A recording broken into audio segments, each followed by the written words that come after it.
नमस्कार विद्यार्थी मित्रांनो, आज आपण एंडोथर्मिक आणि एक्झोथर्मिक रिएक्शनची एक प्रोसिजर करणार आहोत, एक ऍक्टिव्हिटी करणार आहोत.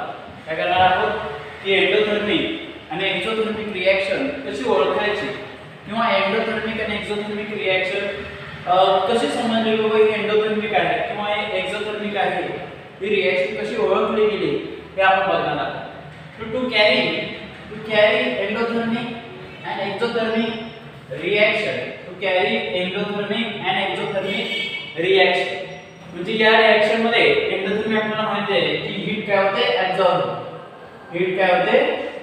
होते एंडोथर्मिक मध्ये आणि एक्झोथर्मिक मध्ये हीट गिवन आउट होते. हीट काय होते गिवन आउट म्हणजे एंडोथर्मिक हीट ऍब्सॉर्ब होणे, एक्झोथर्मिक हीट गिवन आउट म्हणजे बाहेर पडणे. तर त्याच्याबद्दल आपण भरपूर असे काही थोड्या गोष्टी याच्यामध्ये शिकलो होतो की मागच्या व्हिडिओमध्ये की बाबा एंडोथर्मिक आणि एक्झोथर्मिक रिएक्शन कशा प्रकारे केली जाते किंवा कशा प्रकारची समजते की बाबा ही एंडोथर्मिक आहे ही एक्झोथर्मिक आहे. ओके, तर आज आपण त्याचा पुढचा पॉइंट आपण बघणार आहोत जेणेकरून हा एक्झोथर्मिक आणि एंडोथर्मिक रिएक्शनचा भाग संपून जाईल आणि त्याच्यानंतर की कोणते फॅक्टर केमिकल रिएक्शनवर इफेक्ट करतात ते बघणार आहोत. ठीक आहे, तर बघूया. Two plastic bottle measuring cylinder. आता बघा तुम्हाला काय एक ऍपरेटस दिलेलं आहे तुम्हाला हे टू कॅरी एंडोथर्मिक आणि एक्झोथर्मिक रिएक्शन बघण्यासाठी. म्हणजे एंडोथर्मिक आणि एक्झोथर्मिक रिएक्शन कोणती आहे हे बघण्यासाठी तुम्हाला काय करावं लागणार आहे, पहिला एक एक्सपेरिमेंट करावं लागणार आहे, एक ऍक्टिव्हिटी करावं लागणार आहे. मग त्यासाठी तुम्हाला एक ऍपरेटस घ्यावं लागणार आहे, टू प्लास्टिक बॉटल घ्यावं लागणार आहे म्हणजे दोन प्लास्टिकचे बाटली, मेजरिंग सिलेंडर याच्यामध्ये सोल्युशन मेजर केलं जातं की किती सोल्युशन तुम्ही घेणार आहे, बरोबर. त्यानंतर थर्मामीटर घ्यायचं. काय घ्यायचं थर्मामीटर. म्हणजे टू प्लास्टिक बॉटल म्हणजे दोन बाटली घ्यायचे प्लास्टिकची पाहिजे.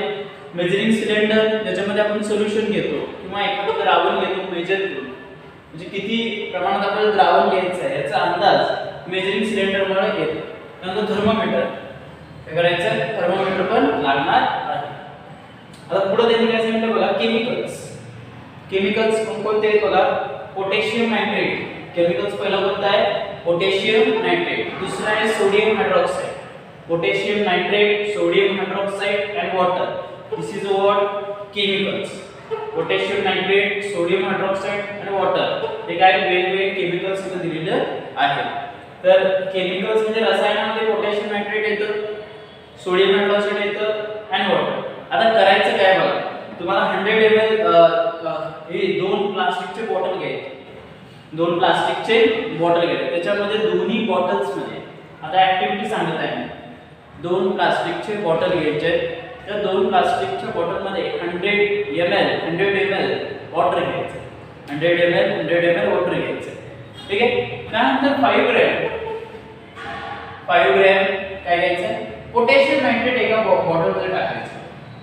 5 ग्रॅम पोटॅशियम नायट्रेट काय करायचं एका बॉटल मध्ये टाकायचं. त्यानंतर सोडियम हायड्रॉक्साइड काय करायचं,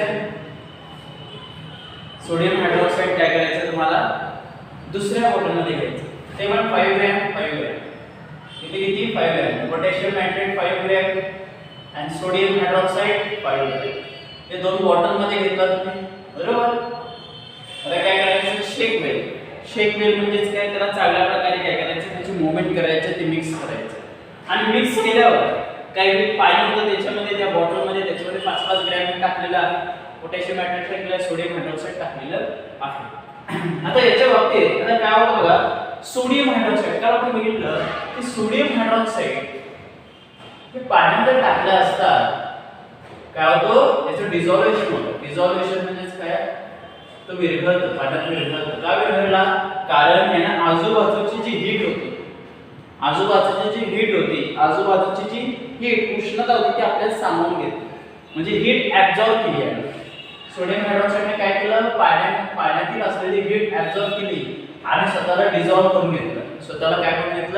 डिझॉल्व म्हणजे स्वतःचं रूपांतर विद्राव्य पदार्थामध्ये केलं. हा एनिमल सॉलिड असतो, पाण्यामध्ये टाकल्यास डिझॉल्व होतो, त्यावर काय करतो हा हीट ऍब्सॉर्ब करतो आणि त्यामुळे त्याचं डिझॉल्युशन त्या पाण्यामध्ये होतं, बरोबर. तसंच ऍक्टिव्हिटी आहे पोटॅशियम नायट्रेट. जर पोटॅशियम नायट्रेट जेव्हा पाण्यात विरघळत असतो तेव्हा हीट बाहेर टाकतो. हीट काय करतो? बाहेर टाकतो. मग बाहेर हीट टाकल्यानंतर हीट गिवन हवे झाली. पोटॅशियम नायट्रेटना हीट बाहेर पडते. हीट काय करते? बाहेर पडते, म्हणजे एक्झोथर्मिक रिएक्शन झाली. बरोबर? म्हणजे पोटॅशियम नायट्रेट जेव्हा पाण्यात टाकलं की तेव्हा तिथं आजूबाजूचं पाणी गरम झालेलं असतं. त्या बॉटल्स मध्ये पाणी गरम झालेलं असतं. का? कारण हीट काय झालेली आहे? बाहेर पडलेली आहे. पोटॅशियम नायट्रेटतून हीट बाहेर पडलेली आहे आणि याच्यामध्ये काय होतं? सोडियम हायड्रॉक्साईड टाकलं त्याचं डिझॉल्युशन होतं, कारण तो एंडोथर्मिक रिएक्शन आहे. कारण हीट ऍब्सॉर्ब करतो, स्वतःला डिझॉल्व करून घेतो. आता potassium nitrate heat given out म्हणजे तो हीट बाहेर टाकतो, तेव्हा आजूबाजूचं जे पाणी असतं बॉटल्स मधला ते गरम झालेलं असतं. एवढीच ऍक्टिव्हिटी आहे, बाकीचं काही नाही. म्हटल्यावर याच्यातनं तुम्हाला समजतं की सोडियम हायड्रॉक्साईड एंडोथर्मिक आणि पोटॅशियम नायट्रेट हा एक्झोथर्मिक रिएक्शनचा एक्झाम्पल आहे. एंडोथर्मिक सोडियम हायड्रॉक्साईड आणि पोटॅशियम नायट्रेट एक्झोथर्मिक रिएक्शनचं काय आहे? एक्झाम्पल आहे. तर ही ऍक्टिव्हिटी तुम्हाला करावी लागते. ओके, मेजरिंग सिलेंडर कशासाठी लागलं? तुम्ही किती सोल्युशन घेणार आहे यासाठी मेजरिंग सिलेंडर असतं. प्लास्टिक बॉटल्स तुम्हाला 2 घ्यावे लागणार आहे. थर्मामीटर, तुम्ही टेम्परेचर पण मेजर करू शकता याचं पोटॅशियम नायट्रेटचं. Chemicals potassium nitrate, sodium hydroxide आणि पाणी, हे तीनच लागणार आहेत. ऍक्टिव्हिटी तुम्हाला आता मी समजावून सांगितली. ऍक्टिव्हिटी आता तुम्हाला मी काय केलेलं आहे? समजावून सांगितलेली आहे.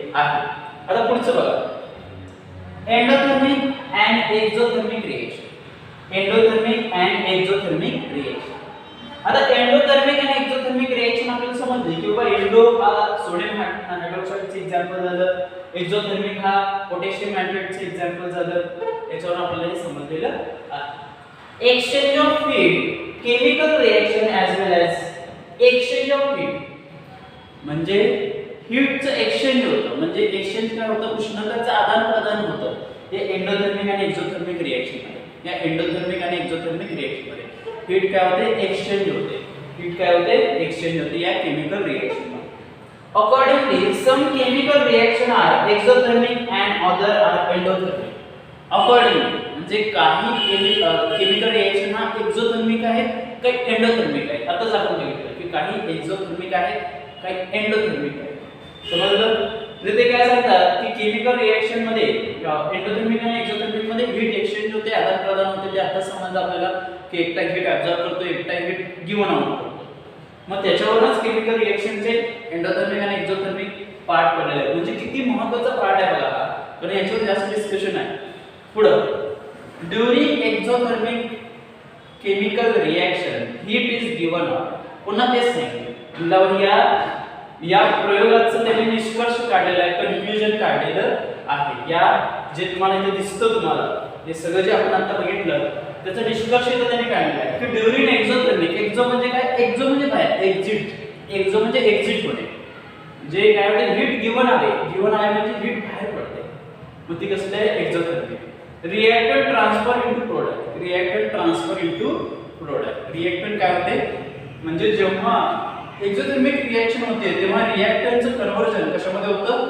प्रोडक्टमध्ये. रिएक्टंटचं कन्व्हर्जन कशामध्ये होतं? प्रोडक्टमध्ये. कधी रिएक्टंटचं कन्व्हर्जन प्रोडक्टमध्ये होतं? कोण सांग? रिएक्टंटचं कन्व्हर्जन प्रोडक्टमध्ये कधी होतं? असं जर प्रश्न तुम्हाला जर विचारला, रिएक्टंटचं कन्व्हर्जन प्रोडक्टमध्ये कधी होतं असं जर तुम्हाला कोण प्रश्न विचारला, तुम्ही काय सांगणार की एक्झोथर्मिक रिएक्शन मध्ये होतं. एक्झोथर्मिक रिएक्शन मध्ये रिएक्टंटचं कन्व्हर्जन प्रोडक्ट मध्ये होतं. रिएक्टंटचं कन्व्हर्जन कशामध्ये होतं? प्रोडक्ट मध्ये. समजलं? पुढं, एंडोथर्मिक रिएक्शन मध्ये हीट ऍब्सॉर्ब होते. एंडोथर्मिक रिएक्शन मध्ये हीट काय होते? ऍब्सॉर्ब होते. हीट काय होते? ऍब्सॉर्ब होते. म्हणजे आजूबाजूची जी हीट आहे, आजूबाजूची उष्णता शोषली जाते. आजूबाजूची उष्णता काय केली जाते? शोषली जाते. समजलं? म्हणजे ऍब्सॉर्ब केली जाते. त्याच्यामध्ये मात्र फक्त याचं रिएक्टंटचं प्रोडक्ट मध्ये होतं, एक्झोथर्मिक मध्ये. समजलं? आणि एक रिएक्शन तुम्हाला दिलेलं आहे, कॅल्शियम कार्बोनेट. कशी असतो? State solid. Calcium carbonate state solid. याला जर हीट केला तर कॅल्शियम ऑक्साईड तयार होतो सॉलिड मध्ये आणि CO2 कार्बन डायऑक्साईड गॅस तयार होतो. म्हणजे कॅल्शियम कार्बोनेटला हीट दिला तर कॅल्शियम ऑक्साईड आणि कार्बन डायऑक्साईड तयार होतो. बरोबर? म्हणजे हीट तुम्ही काय केलेलं आहे? आतून दिलेलं आहे. हीट आतून दिल्यावर तुम्हाला कॅल्शियम ऑक्साईड आणि CO2 तयार झाला. मात्र इथं कॅल्शियम ऑक्साईड जर पाण्यात टाकला म्हणजे कॅल्शियम ऑक्साईड म्हणजे चुनखडी जर पाण्यात टाकला तर कॅल्शियम हायड्रॉक्साईड आणि हीट बाहेर पडते.